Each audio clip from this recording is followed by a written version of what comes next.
आपका स्वागत है हमारे YouTube चैनल अनसुनी कहानियों की दुनिया पर। आज हम लेकर आए हैं एक दिलचस्प कहानी, अनजान सा वो अधूरा प्यार, भाग 3, आखिरी हिस्सा। एक महसूस भरी कहानी है जिसमें प्यार और इश्क का सफर दिखाया गया है। इस आखिरी हिस्से में हमारे प्रमुख पात्री अमित और सुमन अपने अधूरे प्यार की खोज में आगे बढ़ते हैं। इस हिस्से में कहानी के पिछले भागों की तरह हमें प्यार के राज, संघर्ष और अफसोस के पल दिखाए जाते हैं। क्या इस प्यार का आखिरी पर्व दोनों के लिए खुशियों से भरा होगा या वो अधूरे रिश्तों के साथ आगे बढ़ेंगे? इस हिस्से में देखें कैसे यह कहानी अपने अंत में पहुंचती है और प्यार की सच्चाई खुलती है। हमारे चैनल पर और भी रोमांटिक कहानियां और मोटिवेशनल वीडियोस हैं, इसलिए हमारे साथ जुड़े रहें ताकि आप हमारे नए वीडियोस से अपडेट रह सकें। वीडियो को देखने के लिए धन्यवाद, और अगर आपको यह वीडियो पसंद आए तो लाइक करें, शेयर करें और हमारे चैनल को सब्सक्राइब करना न भूलें। सबसे नए वीडियो अपडेट के लिए घंटी को दबाकर बेल आइकन को ऑन करें। आपके साथ हमेशा बने रहने की आस में हम आपका स्वागत करते हैं।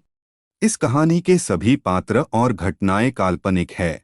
इसका किसी भी व्यक्ति या घटना से कोई संबंध नहीं है।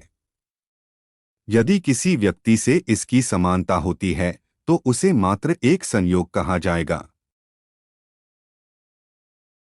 कुछ ही पन्नों के बाद एक कागज के ऊपर मेरा नाम लिखा था। अमित, नेक हो तुम, लेकिन अफसोस कि एक दिन हमें तुम्हें खुद से दूर करना होगा, वरना तुम हमें दूर कर दोगे और वही होगा जो होता आया है।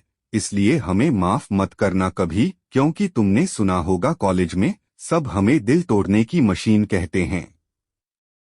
ये पढ़कर मुझे वो शाम याद आई जब उसने ऐसे ही बिना किसी बात के अलविदा कह दिया था। उस शाम की बात, क्या यार, कब से वेट कर रहा हूँ तुम्हारा, आई नहीं आज कॉलेज? सुमन के कैफे में आते ही मैंने पूछा था। वो मेरे सामने की कुर्सी पे बैठ गई।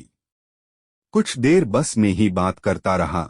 वो कुछ मुरझाई सी थी, मेरे पूछने पर भी वो शांत रही। लेकिन फिर अचानक ही सुमन ने कह दिया, मुझे ब्रेकअप करना है तुमसे।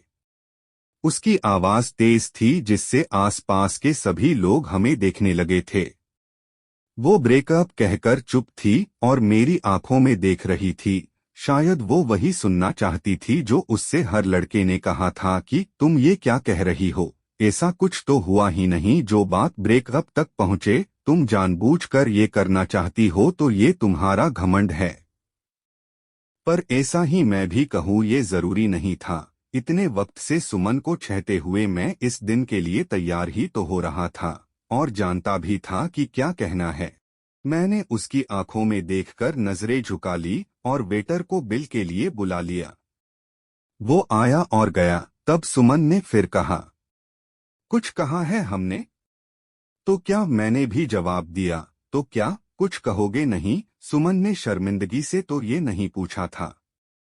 मैंने भी जवाब में कहा, ठीक है, बाय।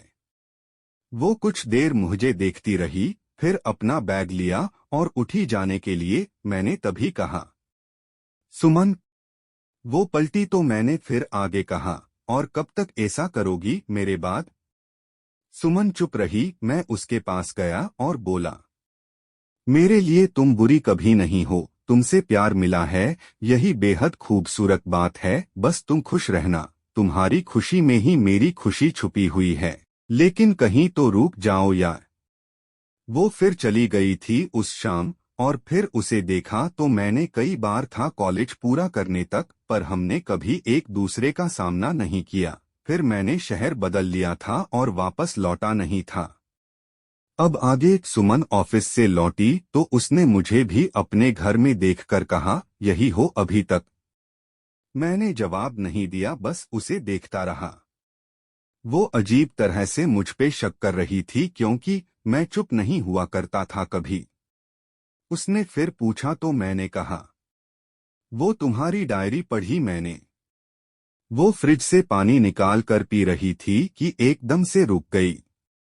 थोड़े गुस्से से मेरे सामने आई और बोली, जाओ यहाँ से अमित। मैंने उसकी बात सुनी ही नहीं, बस उसके करीब गया और बोला, आज भी तुम वही हो सुमन, मेरे दिल में जरा भी गिराया नहीं है मैंने। कैसे नफरत करता जब तुमसे मोहब्बत है तो। उसने मेरे हाथ से डायरी ले ली और घर के दरवाजे को खोलकर कहा, अब जाओ अमित। मैंने कमरे से अपना बैग लिया और दरवाजे तक गया। वो नजरें डायरी पर गड़ाए खड़ी थी। मैंने मुस्कुरा के देखा और कहा, आई लव यू। मैं कमरे से निकालकर सीढ़ियों तक पहुंचा तो पीछे से सुमन की आवाज आई, अमित। मैं मुदा तो देखा वो मेरी तरफ ही देख रही थी। फिर वो मेरे पास आई और बोली, मेरी शादी हो चुकी है। उसकी आंखों में पानी था। सुनकर धक्का सा लगा था मुझे, पर मन में कई सवाल भी थे। कब, क्यों, कैसे और किससे? उसने मेरे सामने अपने बाएं हाथ को कर दिया। उसमें चमकती अंगूठी बाकी सब बता गई। उसने मेरे कंधे पे हाथ रखकर कहा, अमित, तुम्हारे बाद हमने शादी कर ली। किससे की अब ये मत पूछना। इस सुमन की किस्मत आज भी वही है जो कल थी। मैंने जाते हुए कहा, बात करने को अब तैयार हुई जब घर से निकाल रही हो। उसने मुस्कुराकर कहा, रियूनियन में तुम नहीं आ रहे हो क्या? रियूनियन पार्टी का दिन, सबसे मिलकर बस अब सुमन के आने का इंतजार था। जब वो आई तो उससे कई सवाल करने थे मुझे, लेकिन उसके साथ उसके पति को देखकर मुझे बिना पूछे ही सारे सवाल के जवाब मिल गए थे। कैसे हो अमित, इनसे मिलो। ये है विजय, हमारे पति। सुमन ने अपने पति से मिलाते हुए कहा और फिर मेरे बारे में बताने लगी उसे। मेरे मन में आया, ये नाम तो उसकी डायरी में पाया था, तो विजय लौटा था सुमन के पास, लेकिन कब? मन में उलझा हुआ था कि सुमन ने कहा, ये कैसे हुआ, यही सोच रहे हो ना? मेरे सामने आकर उसने सारी बातें कही। विजय के लौटने पे लगा उससे बात नहीं करेंगे, लेकिन ये मन नहीं माना और उसके मनाने से मान भी गया। भागते भागते कहीं तो रुकना ही था न, तो उस पे ही रुक गई। सारी बातें सुनकर मैंने बस ये कहा, तुम्हें वो मिला जिसे तुमने ढूंढा था? वो बस देखती रही मेरी नजरों में। होंठों से उसने कहा कि हाँ, मिल गया। लेकिन उसकी आंखों से बहे आंसू ने कुछ और ही कहा था, जैसे मिलने से ज्यादा कुछ खोया भी था जिंदगी में। रियूनियन के आखिर में सब गले मिलकर अपने अपने रास्ते निकल दिए। मेरे सामने सुमन भी जाने को तैयार थी, पर वो अकेली खड़ी होकर न जाने क्या सोच रही थी। मैं उससे एक आखिरी बात भी कहना चाहता था। उसके नजदीक जाकर मैंने कहा, मैं इस शहर में सिर्फ तुम्हारे लिए ही आया था सुमन, यह सोचकर कि तुम इतने साल बाद मिलोगी मुझसे तो मुझे अपना लोगी। लेकिन वो चुप थी। कुछ पलों तक बस उसे देखता रहा मैं। फिर मैंने कहा, कल सुबह ही लौट रहा हूँ। अब इस शहर में वापस आने की कोई वजह भी नहीं है। फिर भी कभी तुम्हें याद किया तो जरूर सोचूंगा कि तुम बिल्कुल भी बुरी नहीं थी। उसने नजर उठा के देखा तो मैंने उनमें आत्मग्लानि देखी। मैंने कहा, सुमन, तुम बस अब अपने रिश्ते को बरकरार रखने की कोशिश करना। मैं जानता हूँ तुम कर लोगी। वो मेरे करीब आकर गले से लग गई और उसने कहा, मुझे माफ कर देना, जो कुछ मैंने तुम्हारे साथ किया उसके लिए। मैंने देखा विजय आ रहा था। वो आया और कुछ बातों के बाद वो दोनों भी चल दिए।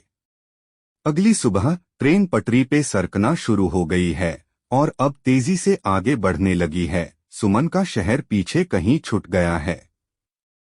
एक लिफाफा है मेरे हाथ में जिसमें मेरी और सुमन की कुछ धुंधली यादें हैं। एक एक करके उन्हें देख रहा हूँ मैं। आइसक्रीम खाती और खिलाती सुमन है किसी तस्वीर में, तो किसी में गुस्से से भरी दिख रही है वो। एक लेटर भी था जो उसने लिखा था ब्रेकअप के बाद। अमित, तुम्हारा साथ बहुत कुछ सिखा गया है, पर तुम्हारे साथ के साथ हम ठहर नहीं सके, इसकी शिकायत हमेशा रहेगी खुद से। लेकिन उम्मीद है कि तुम हमारे पीछे अपनी जिंदगी बर्बाद नहीं करोगे। एक नासमझ लड़की सुमन। शायद मैं थोड़ा जल्दी लौटा होता तो आज मैं सुमन के साथ होता, लेकिन किस्मत में नहीं होगा मेरा और उसका साथ। मैंने लिफाफे को ट्रेन की खिड़की से बाहर गिरा दिया।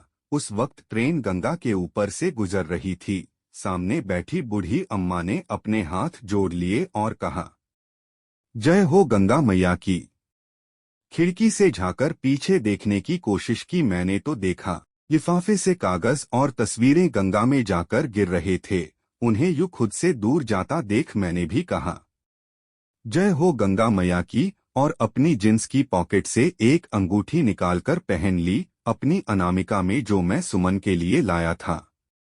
कैसे लगी आपको ये कहानी? कमेंट करके जरूर बताइए। और हाँ, आप भी किसी से प्यार करते हैं तो मेरी तरह देर मत करना। Thanks for watching this video.